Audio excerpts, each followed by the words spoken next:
తండ్రి ఆత్మ చెప్పిందని ఒకే కుటుంబానికి చెందిన 11 మంది ఉరేసుకుని చనిపోయారు. స్టోరీ ఏంటంటే, ఢిల్లీకి దగ్గరలో బురారి అనే టౌన్ లో 11 మంది కలిగిన ఒక ఫ్యామిలీ ఉండేది. వీరందరిలో పెద్దది నారాయణీదేవి అనే పెద్దావిడ. ఈమె భర్త 2007లో చనిపోయాడు. కానీ ఈయన చనిపోయిన కొద్ది రోజులకే వీళ్ళ మూడో కొడుకైన లలిత్, నాన్న నాకు కనిపిస్తున్నాడు, నాతో మాట్లాడుతున్నాడు, నా శరీరంలోకి వచ్చి మీతో కూడా మాట్లాడతాడంట అని చెప్పడం స్టార్ట్ చేశాడు. కుటుంబ సభ్యులు మొదట్లో భయపడ్డారు. కానీ లలిత్ నిజంగానే వాళ్ళ నాన్నలా బిహేవ్ చేస్తూ మాట్లాడుతుంటే కుటుంబ సభ్యులు కూడా నమ్మడం స్టార్ట్ చేశారు.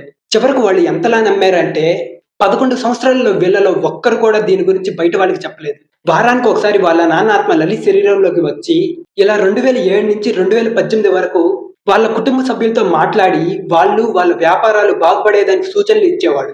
ఆ సూచనలను పాటించిన ఈ కుటుంబానికి మంచి జరిగింది. ఇంకా వ్యాపారాల్లో కూడా లాభాలు వచ్చాయి.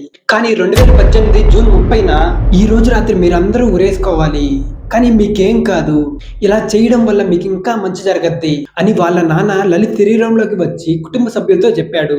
దీన్ని గుడ్డిగా నమ్మిన వాళ్ళందరూ నిజంగానే ఉరేసుకొని అందరూ చనిపోయారు. వాళ్ళ నాన్న మాట్లాడిన మాటలన్నిటినీ సంవత్సరానికి ఒక డైరీ లెక్కన 11 డైరీల్లో రాసి పెట్టుకున్నారు. అదే ఇదంతా.